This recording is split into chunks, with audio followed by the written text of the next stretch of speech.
these photos were taken soon after the birth of the fresh little human in them.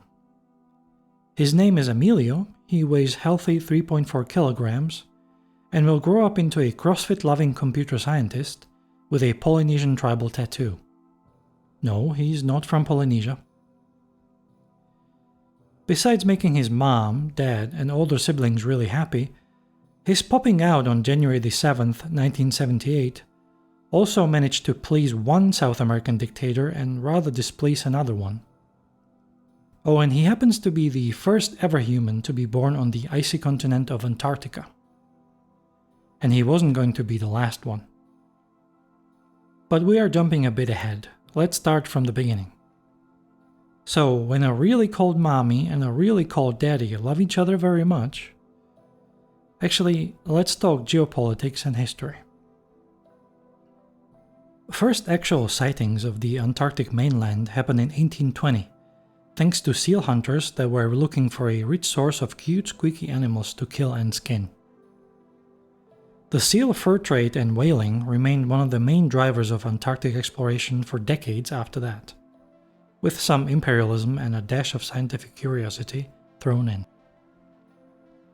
In 1903, a Scottish naturalist, William Speirs Bruce, and his crew of polar explorers established a meteorological station on Laurie Island, one of the South Orkney Islands which are considered part of Antarctica. However, after getting stuck there for most of the year thanks to his ship getting trapped in ice, and being forced to listen every evening to the stylings of the crew's piper, Gilbert Kerr, Bruce sailed away to Argentina. There he offered to sell his permanent station in Antarctica for 5,000 pesos. A deal was made, and in 1904, permanently staffed Argentinian scientific station called Orcadas Base was established. Argentina had its eye on Antarctica for some time and is one of 7 countries that claim territory in the frozen continent as their own. The others being the United Kingdom, France, New Zealand, Australia, Norway and Chile. With these claims, the Antarctic imperialism really took off, but never quite managed to get its footing on the slippery continent. Maybe because outside of seals, polar bears and penguins, there is no indigenous population ready for some juicy oppression. Antarctica is not just a huge piece of frozen geological debris, and it could be very valuable to do some imperialism on it, even without any icy natives. There are thought to be vast reserves of oil on the continent, as well as many other mineral resources, hiding in the ground under sheets of ice. Currently, no mining or extracting of resources is allowed, but with the double whammy of climate change causing global economic crises and thawing out some of Antarctica's frozen crust, this may change in the not-so-distant future. Hence why the imperialistic OGs, Britain, were the first to lay claim to some Antarctic islands and a hefty chunk of the mainland in 1908. To make it seem official, they based their claim around Britain's possession of Falkland Islands and proclaimed the British Antarctic Territory as their extension. Not to be undone, Argentina, who also had its disagreements about the whole Falklands thing, claimed a suspiciously similar piece of Antarctica in 1940. Chile, wanting to be in on this icy shit, claimed again very similar piece of Antarctic land in 1943. The imperialism rabbit hole goes even deeper, because both Argentina and Chile, former Spanish colonies, staked their Antarctic claim based on the so-called uti possidetis principle.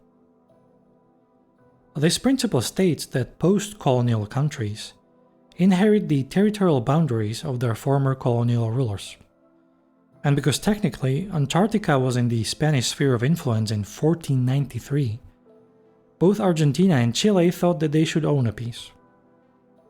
Modern Spain, by the way, is wholly unbothered by Antarctica and never claimed any part of it. Do any of these claims actually hold up? Nope. And to be fair to all the claimants, they have been appropriately chill about Antarctica since 1959, when the so-called Antarctic Treaty was signed. The treaty now has 57 signatories, including all of the countries with territorial claims, and prohibits any new claims of sovereignty over the Antarctic region.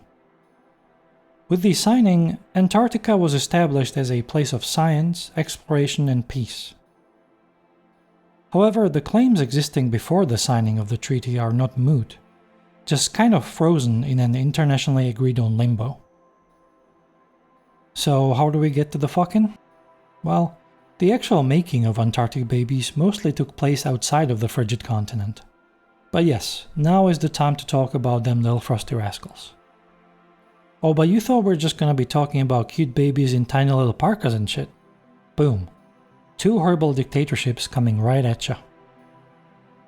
Full name of the baby from the beginning of this video is Emilio Marcos Des Palma Morea, and his distinction of being the first Antarctian was far from coincidental.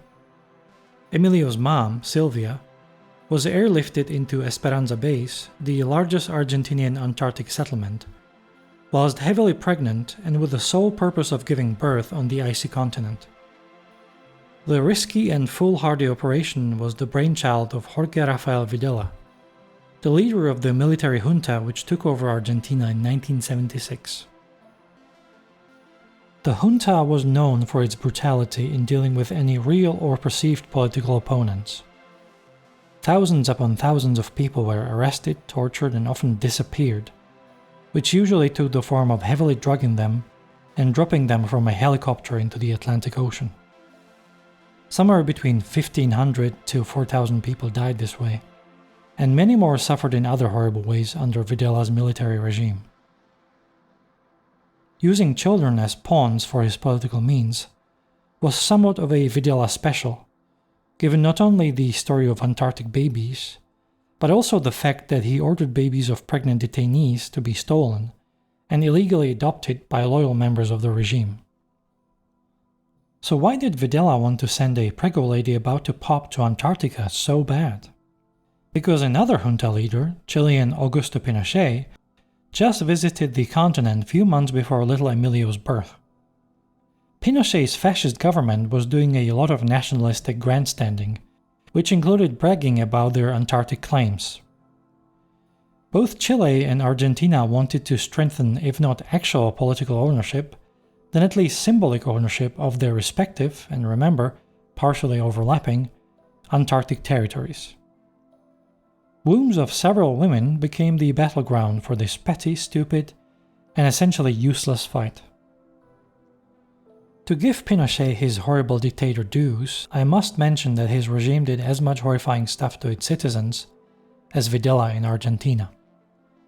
The grip of the Iron Hand was maybe somewhat tighter, so outright killings were rarer, but they did happen as well as the so-called disappearings. The number of victims of the Pinochet regime abuse rises to tens and probably hundreds of thousands. Well, as we already know, Videla won the horrible dictator race, thanks to Silvia Morea de Palma giving birth to healthy Emilio in early 1978. Silvia's husband, Captain Jorge Emilio Palma, happened to have been the head of the detachment of the Argentinian army at the Esperanza base.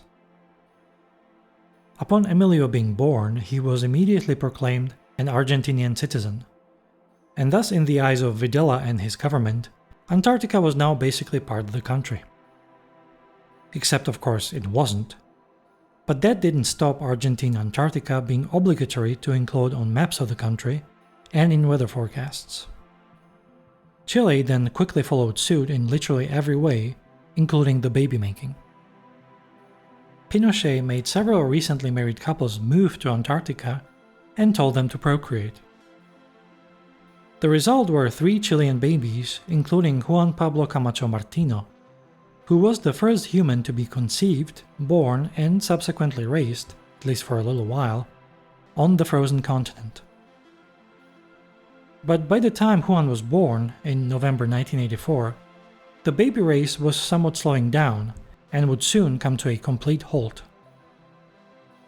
Argentinians managed to score 8 births at the Esperanza base, thus beating the 3 Chilean births at Villa Las Estrellas. The last known person to be born in Antarctica was Chilean Ignacio Alfonso Miranda Lagunas in January 1985. Both Chilean and Argentinian bases, the aforementioned Esperanza base and Chilean Via Las Estrellas, were then and still are now the only places in Antarctica that resemble civilian villages more than research stations. You can find schools, banks, and small supermarkets there, as well as other amenities expected in a long-term settlement for families with children. Both countries also put a big effort in celebrating national holidays in Antarctica, and overall making the place feel more Argentinian/Chilean. Despite the somewhat normal-seeming infrastructure, these settlements remain tiny, with only tens of people living there at the heights of summer, and even lower numbers in the winter. This is ultimately why the Antarctic baby race stopped. Outside of petty dictators, nobody thought that the births meant anything substantial regarding the territorial claims. What everybody did think is that having women go into labor on a remote continent with deadly weather is super dangerous. As far as we know, all 11 births happened without a hitch, but the fact that all the babies and their mothers ended up being healthy is kind of a miracle. To this day, medical care in Antarctica is limited. In fact, pregnancy is a disqualifying factor for any researcher wanting to work on the continent, as well as a reason for evacuation of any current Antarctic resident. Safety precautions in the Chilean base Via Las Estrellas go as far as stipulating that all the residents, including children, must have their appendices preemptively removed to be allowed to live at the base. In other words, any kind of medical emergency is extremely dangerous, and nobody even thinks about airlifting 7 months pregnant ladies into Antarctica anymore. Will we ever see more people born in Antarctica? It's hard to predict anything with the current state of the world. As the temperatures and oceans rise, there might be old as well as new claimants to the territory. The environmental protocol to the Antarctic Treaty will be reviewed in 2048, and with that, restrictions on mining might be lifted. Who knows what kind of fucking and fucking up will start happening on the continent then.